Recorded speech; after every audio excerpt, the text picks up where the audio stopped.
Bonjour, Jean-Christophe, fondateur de JCM Mental Performance. Nous aidons les sportifs et entrepreneurs à activer leur performance sans stress et en pleine confiance.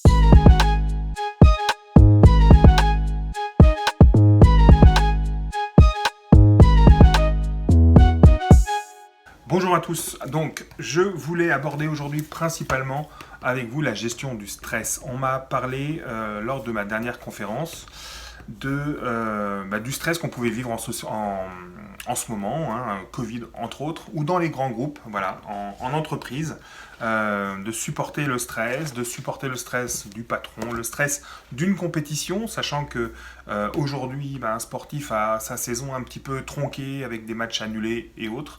Donc l'objectif, c'est que je t'explique comment on peut gérer son stress. Alors, premièrement, qu'est-ce que c'est que le stress? Le stress, c'est la perception, enfin, la différence entre la perception d'une situation et l'estimation de tes capacités à y faire face. C'est pour ça que le stress est en lien avec la confiance en soi, est en lien avec la définition d'objectifs, voilà, et que ça a un impact physiologique et mental. L'impact physiologique du stress, on le connaît, c'est un peu d'adrénaline, augmentation du rythme cardiaque, du rythme respiratoire, et on se met en énergie. Donc il peut être très bien dans certaines situations, pour un combat de boxe, c'est très bien de se mettre en activation. Avant une descente de ski, c'est très bien de se dire « Ok, je suis prêt, j'ai l'énergie ». Et par contre, il y a des moments, il faut contrôler son stress quand on veut faire une partie d'échecs ou quand on veut une partie de golf. Il y en a certainement d'autres exemples, mais voilà, c'est les deux premiers qui me viennent. Une fois que vous avez compris ça, compris que le stress est généré uniquement par une perception de vos capacités, vous comprenez que c'est lié à des croyances, qui vont chercher des choses ancrées. Les croyances, on en reparlera dans une nouvelle vidéo parce que c'est quelque chose de solide. Voilà, d'un gros sujet. Par contre, là, on dit le stress, ça a un impact physique, et ça a un impact émotionnel. Émotionnel.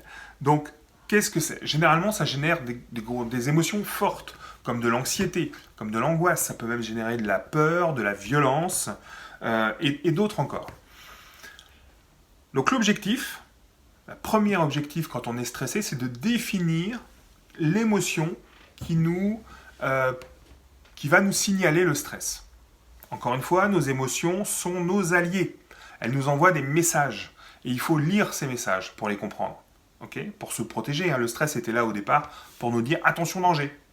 Et notre corps, physiquement, notre cerveau, il est fait pour nous prévenir du danger. Donc comment ça se passe? Une émotion, elle est générée, l'émotion est là. Il faut l'identifier pour comprendre l'origine du stress.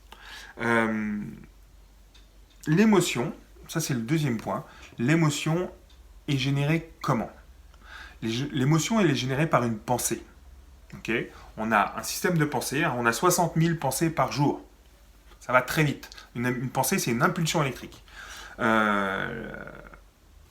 Sur les 60 000 pensées, vous en avez 95% qui reviennent de manière automatique, que vous ne maîtrisez pas, et qui, très souvent, sont négatives. Encore une fois, parce que notre cerveau a besoin de se protéger, nous protège, et donc on évite la souffrance. Et pour éviter les choses, on a des pensées négatives qui vont générer les émotions qui vont nous protéger. D'où le fait de dire que nos émotions ont un message à nous donner, et un allié. Une fois que vous avez donc compris que les pensées génèrent les émotions. Pensée, impulsion électrique, émotion dans la durée, au moins 1 minute. Et derrière, qu'est-ce qui se passe? Quand j'ai une émotion, il y a une action derrière. Soit je pleure, soit je me mets à rater un geste, à être tendu du bras quand j'ai besoin de le relâcher. Au boulot, je vais m'énerver et ça va se concrétiser physiquement. Je vais stresser dans un examen et du coup l'émotion, c'est la peur de rater, et quand j'ai peur j'oublie tout ce que j'ai appris. Voilà comment ça se passe. Donc, et le résultat, c'est une catastrophe.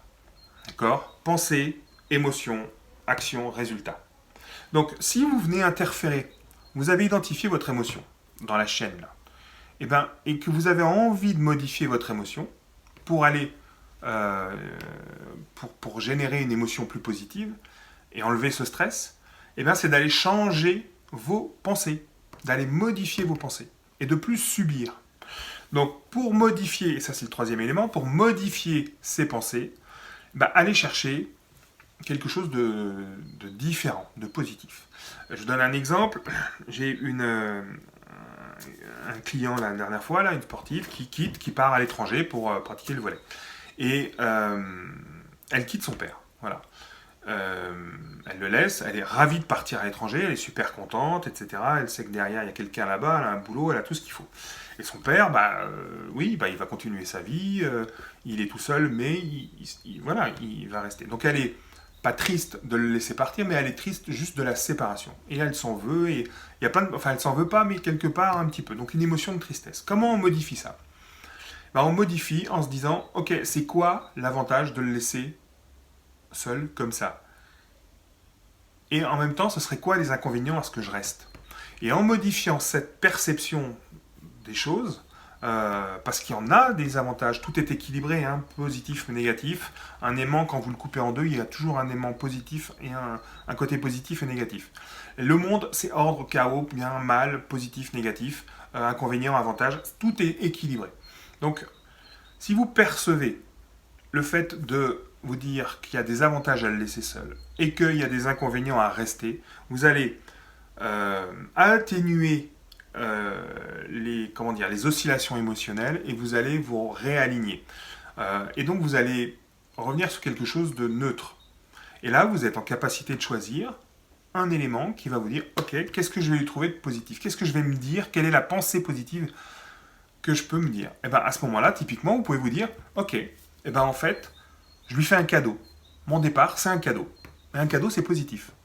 Donc mon départ, c'est un cadeau parce qu'il va pouvoir vivre sa vie, etc. Et moi, je vais pouvoir vivre la mienne aussi.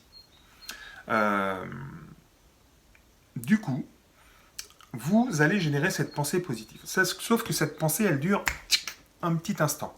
Et pour modifier une émotion, elle a besoin d'être présente plus longtemps. Donc comment vous allez renforcer cette pensée? Et c'est tout simplement en allant chercher, allez, on va dire un peu d'imagerie ou de visualisation. C'est-à-dire que vous allez essayer de vous projeter dans une situation que vous aimez. Si c'est le départ en vacances, enfin le départ à l'étranger, essayez de vous projeter là où vous allez arriver. Si c'est pour un examen, vous avez fait l'exercice avantages-inconvénients. Hein. C'est quoi les avantages de rater mon examen? C'est quoi les inconvénients à le réussir? Vous avez remis tout en neutre et vous pouvez aller chercher une image positive pour enlever cette notion, l'émotion que ça génère. Voilà, je sais pas, j'espère que vous avez compris le phénomène. Modifiez vos pensées pour générer les bonnes émotions, celles qui vont vous aider à avancer et faire fuir ce stress. Alors bien évidemment, ce n'est pas la solution. Il y a d'autres solutions comme la respiration, la méditation, mais ce genre d'activité vous permet de reprendre le contrôle sur vos pensées. En fait, c'est un outil différent pour arriver au même résultat. Voilà, j'espère que cette vidéo vous a plu. N'hésitez pas à vous abonner en cliquant en bas sur la cloche ou abonnement, voilà. Et comme ça, vous recevrez régulièrement les dernières vidéos. Je vous remercie, prenez soin de vous et bonne journée.